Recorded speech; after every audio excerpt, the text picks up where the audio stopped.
차주분들은 일단 한시름 놓으셔도 될 것 같습니다. 현대차 노조가 합의를 이뤄내면서 일단 파업은 피했습니다. 이거랑 동시에 현대기아차 출고 기간이 많게는 절반 이상 줄어들면서 호재가 계속되는구나 싶더라고요. 그런데 이게 내용을 세부적으로 보면 마냥 좋아해야 할지는 모르겠습니다. 일단 노사 합의 내용을 보면 아직은 해결해야 할 문제가 좀 있구나 싶고요. 출고 기간을 줄이는 건 당장 좋은 일이지만 이후에는 그렇게 밝은 전망이라고만 볼 수는 없겠더라고요. 그래서 오늘은 현대차 노사의 임달의 합의 내용을 보고 출고 기간이 갑자기 줄어든 이유까지 순서대로 살펴보겠습니다.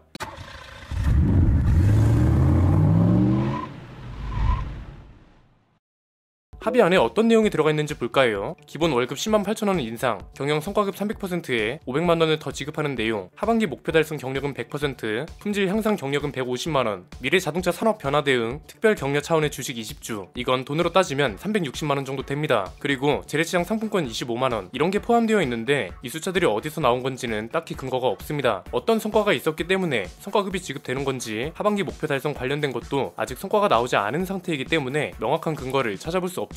품질 향상 경력금, 이것도 잘 모르겠습니다. 경력금이기 때문에 야야 이거 받고 품질 향상에 힘 좀 써봐, 이런 명분으로 준다고 할 수는 있겠는데 차라리 이건 고객 컴플레인 건수나 조립 품질 관련 컴플레인 건수 증감률 이런 걸 기준으로 달성했을 때 줘도 나쁘지 않았을 것 같다는 생각입니다. 어쨌든 지급해주는 걸로 합의가 됐다는 거죠. 이미 공장 실적 자료들도 많이 보여드렸고 국내만 유일하게 공장 캐파가 줄어들었다는 점에서 성과급 지급 이유가 딱히 없다고 말씀드렸습니다. 그럼에도 잠정 합의를 했고 소비자 입장에선 당연히 이해가 안 될 수도 있습니다. 현대차 입장에선 파업을 하는 것보다는 이쪽이 더 낫다고 판단한 걸로 보입니다. 그냥 그런 거죠. 예를 들어서 파업을 하면 손해액이 5억인데 파업을 안 하고 노조랑 합의를 해서 가면 손해액이 4억이에요. 이러면 현대차 입장에선 차라리 합의를 하는 게 낫잖아요. 이렇게 생각하면 그나마 좀 이해가 되실 것 같은데 이번에는 돈도 돈이지만 국내에 공장을 지어야 한다는 내용도 추가됐죠. 이미 현대차가 국내에 63조를 투자한다고 하면서 공장 관련 투자 내용도 발표를 했잖아요. 그런데 이게 좀 구체화됐습니다. 기아도 전기차 전용 공장을 새로 짓겠다고 했는데 현대차도 비슷한 공장을 지을 예정입니다. 전기차 전용 공장을 만든다는 내용이고 노조는 이거에 맞춰서 생산 효율하고 품질 확보, 공장 개편에 따른 생산 차종 이전, 인력 전환 배치 이런 걸 협조하기로 했다고 합니다. 이건 노조가 원하던 신규 채용하고 연결됩니다. 공장 건설에 따른 생산 기술직을 신규 채용할 거라고 밝혔는데 아직 채용 규모나 방식은 확정되지 않았고요. 정년 퇴직 인원하고 새로운 공장이 필요한 인원들을 계산한 다음에 규모와 방식도 결정할 걸로 보입니다. 일단 이 합의를 통해서 알 수 있는 건 단기적으로 보면 대기 기간에 큰 차질이 생길 것 같지는 않아서 괜찮습니다. 그런데 장기적으로 보면 이게 진짜 괜찮은 건지 싶습니다. 이유는 간단합니다. 첫 번째는 이번 합의안을 통해 명확히 알 수 있는 건 뭔가요? 공장을 짓는 것도 노조랑 합의를 해야 한다는 거죠. 이미 발표할 때부터 일반적인 상황과는 조금 달랐습니다. 보통 투자 계획 같은 건 경영진 주도 하에 발표를 하거든요. 그런데 현대차는 노조랑 합의를 이룬 다음에 노조가 합의했다 이렇게 발표합니다. 이런 현상이 계속되는 이유는 현대차 노조가 1987년에 설립됐거든요. 이때 단협을 제정하면서 경영권 같은 거에 개입할 수 있는 근거를 마련했습니다. 대표적인 게 1999년에 생긴 단협 41조입니다. 5항을 보면 신차종 양산 시 생산량과 투입 인력을 조합과 사전 협의에 결정하되 일방적으로 시행할 수 없다 이렇게 규정합니다. 그리고 6항은 신차종이 연구개발 기간 및 프로세스 변경 시 사전 90일 전에 조합에 설명하고 업무량, 인원 배치에 대해 조합의 의견을 최대한 반영한다 이렇게 명시되어 있습니다. 그러니까 사실상 현대차의 거의 모든 활동을 노조랑 협의해야 한다는 거죠. 그래서 노조가 국내 공장 신설을 합의했다 이렇게 발표한 것도 이게 근거가 되는 겁니다.